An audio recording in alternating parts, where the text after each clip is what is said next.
Berfirmanlah Tuhan kepada Musa demikian.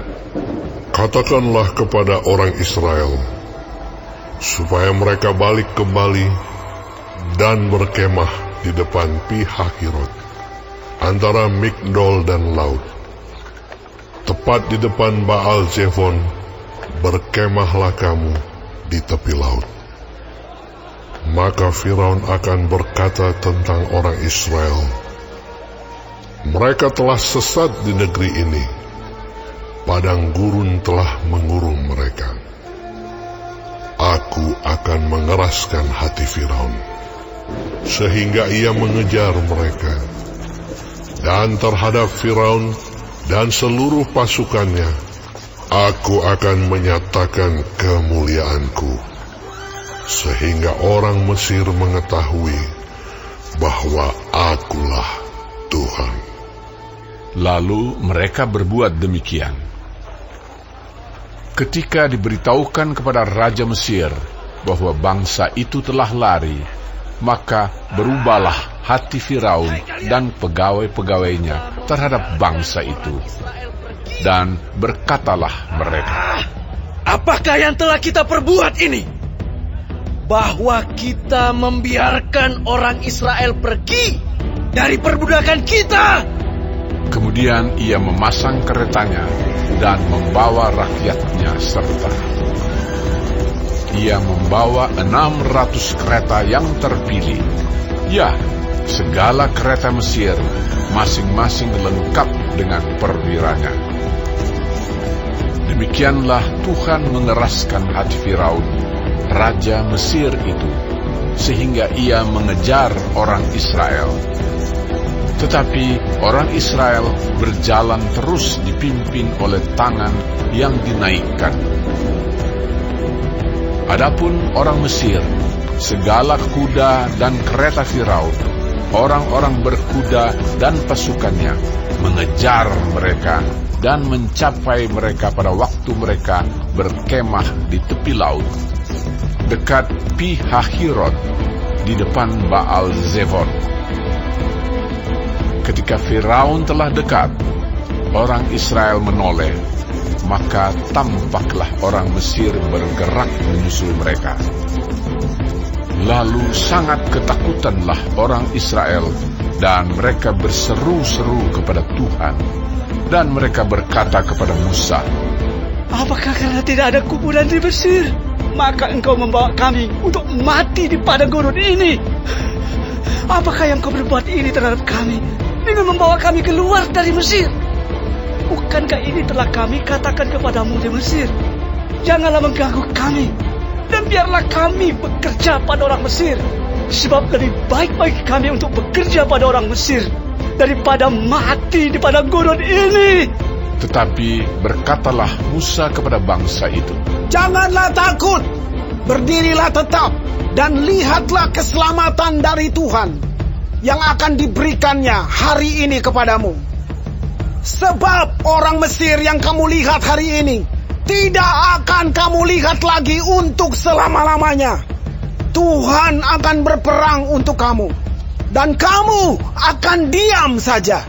Berfirmanlah Tuhan kepada Musa, mengapakah engkau berseru-seru demikian kepadaku? Katakanlah kepada orang Israel supaya mereka berangkat. Dan engkau, angkatlah tongkatmu dan ulurkanlah tanganmu ke atas laut dan belahlah airnya, sehingga orang Israel akan berjalan dari tengah-tengah laut di tempat kering. Tetapi sungguh, aku akan mengeraskan hati orang Mesir, sehingga mereka menyusul orang Israel, dan terhadap Firaun dan seluruh pasukannya, keretanya dan orangnya yang berkuda, aku akan menyatakan kemuliaanku. Maka orang Mesir akan mengetahui bahwa akulah Tuhan, apabila aku memperlihatkan kemuliaanku terhadap Firaun, keretanya, dan orangnya yang berkuda. Kemudian bergeraklah malaikat Allah yang tadinya berjalan di depan tentara Israel, lalu berjalan di belakang mereka, dan tiang awan itu bergerak dari depan mereka, lalu berdiri di belakang mereka. Demikianlah tiang itu berdiri di antara tentara orang Mesir dan tentara orang Israel.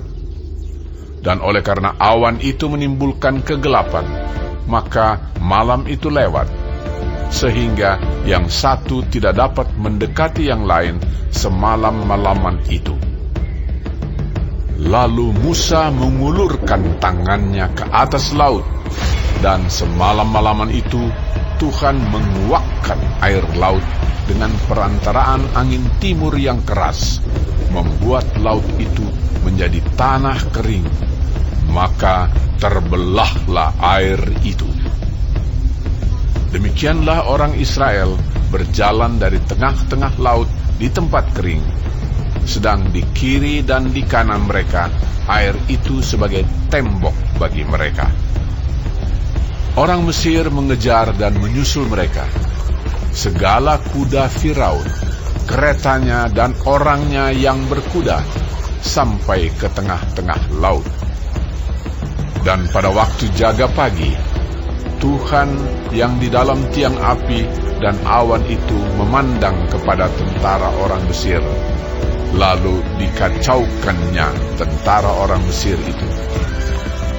Ia membuat roda keretanya berjalan miring dan maju dengan berat, sehingga orang Mesir berkata, "Marilah kita lari meninggalkan orang Israel, sebab Tuhanlah yang berperang untuk mereka melawan Mesir."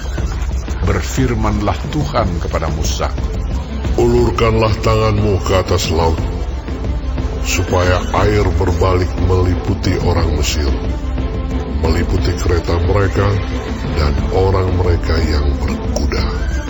Musa mengulurkan tangannya ke atas laut, maka menjelang pagi berbaliklah air laut ke tempatnya. Sedang orang Mesir lari menuju air itu.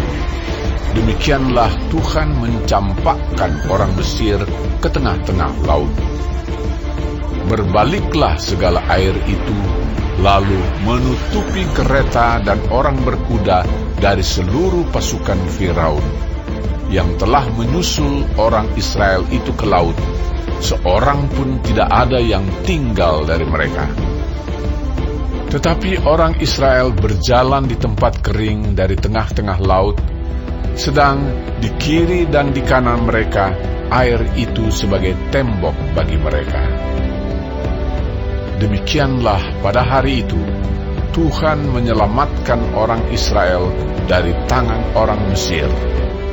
Dan orang Israel melihat orang Mesir mati terhantar di pantai laut. Ketika dilihat oleh orang Israel betapa besarnya perbuatan yang dilakukan Tuhan terhadap orang Mesir, maka takutlah bangsa itu kepada Tuhan, dan mereka percaya kepada Tuhan dan kepada Musa, hambanya itu.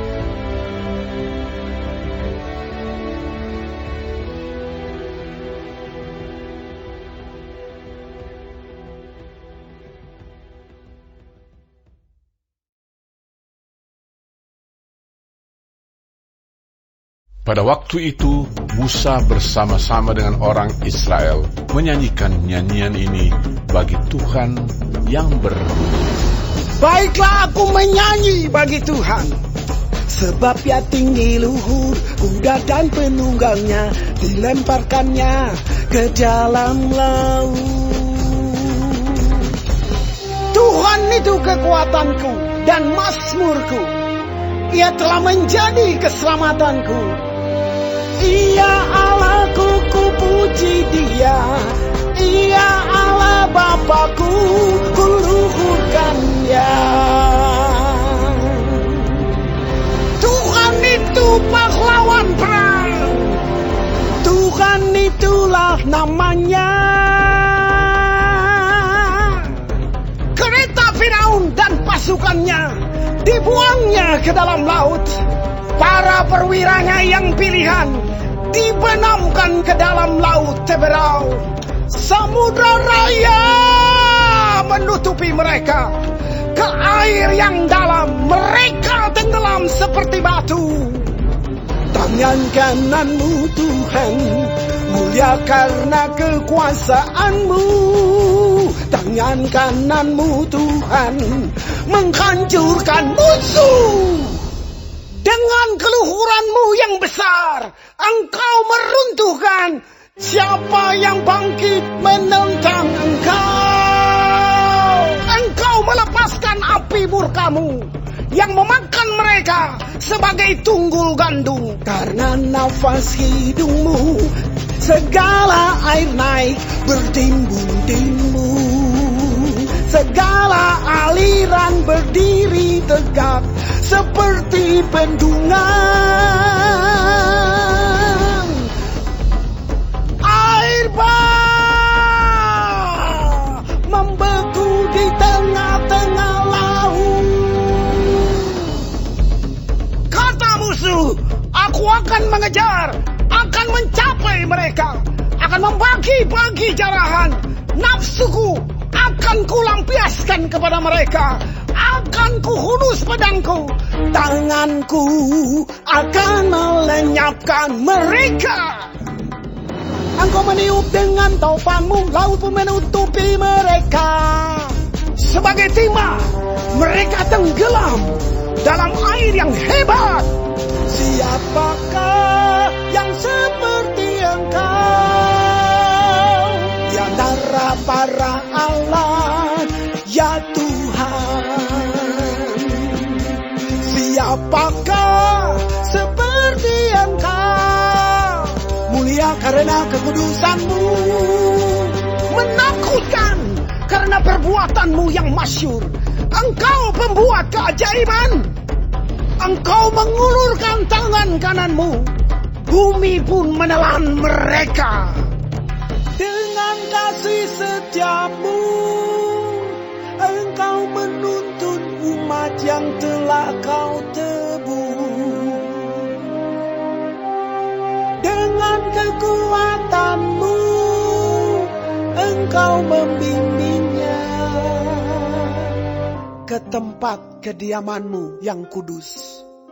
Bangsa-bangsa mendengarnya, mereka pun menggigil. Kegentaran menghinggapi penduduk tanah Filistin. Pada waktu itu, gemparlah para kepala kaum di Edom. Kedahsyatan menghinggapi orang-orang berkuasa di Moab. Semua penduduk tanah Kanaan gemetar. Ngeri dan takut menimpa mereka karena kebesaran tanganmu. Mereka kaku seperti batu. Sampai umatmu menyeberang, ya Tuhan, sampai umat yang kau peroleh.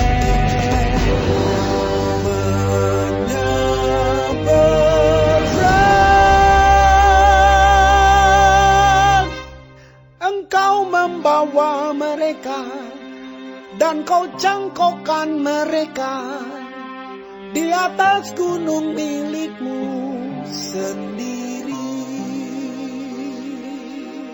di tempat yang telah kau buat kediamanmu, ya Tuhan, di tempat kudus yang didirikan tanganmu, ya Tuhan. Tuhan memerintah kekal selama-lamanya.